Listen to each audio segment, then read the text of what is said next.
राजनीतिक पाला बदल में माहिर स्वामी प्रसाद मौर्य और उनके परिवार ने सियासी उछलकूद का एक और रिकॉर्ड अपने नाम कर लिया है। स्वामी प्रसाद मौर्य एक तरफ जहां अपने नवेले दल शोषित समाज पार्टी का झंडा उठाकर लोकसभा चुनाव में भाजपा और इंडी गठबंधन के प्रत्याशी के खिलाफ कौशाम्बी सीट से चुनाव लड़ रहे हैं, वहीं उनकी बेटी पूर्व सांसद संघमित्रा मौर्य भाजपा को चुनाव लड़ा रही हैं। तो दूसरी ओर स्वामी प्रसाद मौर्य के बेटे उत्कृष्ट वर्मा अब कांग्रेस में शामिल होकर इंडी गठबंधन के बैनर उठाते दिखाई देंगे।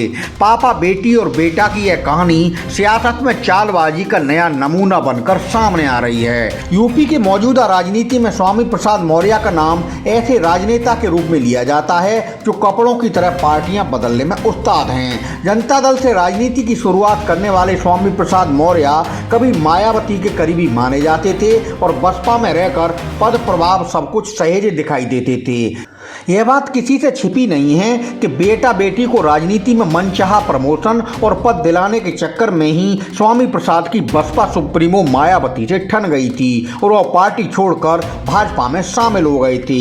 2017 में यूपी के अंदर भाजपा की सरकार बनी तो स्वामी प्रसाद मौर्य की बल्ले बल्ले हो गई थी। खुद वह कैबिनेट मंत्री का ओहदा पा गए थे और बाद में 2019 के लोकसभा चुनाव में बेटी संघमित्रा मौर्य को उन्होंने बदायूं से भाजपा का टिकट दिलाने में भी कामयाबी हासिल की थी। संघमित्रा मौर्य बदायूं से जीतकर सांसद बनी थी।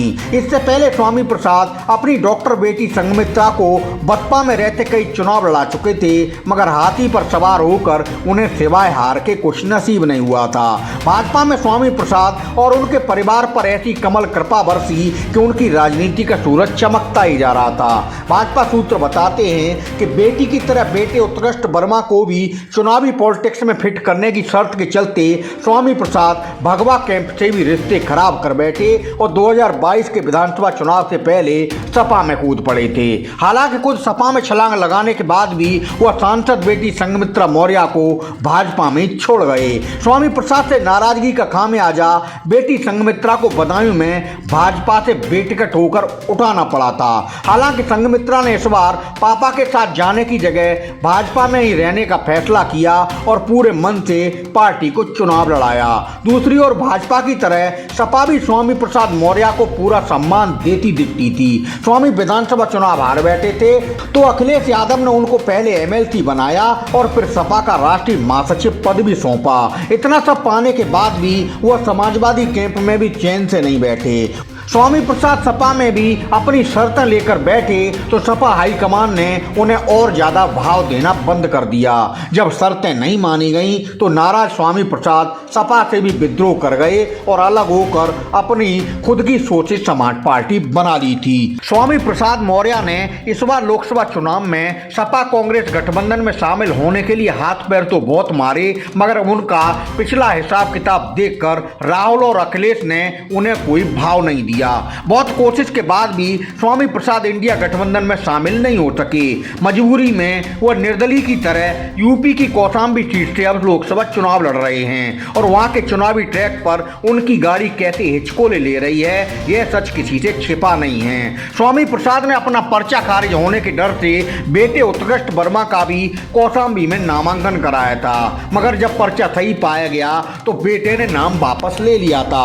अब अचानक खबर आई है कि स्वामी प्रसाद मौर्य के बेटे उत्कृष्ट वर्मा अचानक कांग्रेस में शामिल हो गए हैं। दरअसल सपा के बागी विधायक मनोज पांडे के बीजेपी में शामिल होने के बाद स्वामी प्रसाद मौर्य ने बेटे की कांग्रेस में एंट्री कराकर नया दांव चल दिया है। उनके बेटे उत्कृष्ट वर्मा पूर्व में रायबरेली की ऊंचाहार सीट से विधायक मनोज पांडे के खिलाफ चुनाव लड़ चुके हैं, मगर बुरी तरह हार का सामना करना पड़ा था।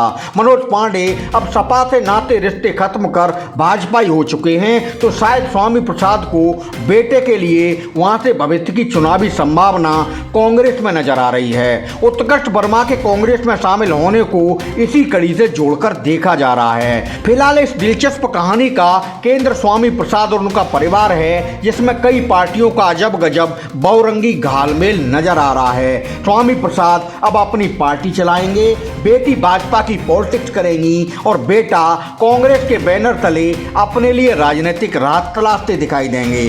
खबरची ब्यूरो की रिपोर्ट।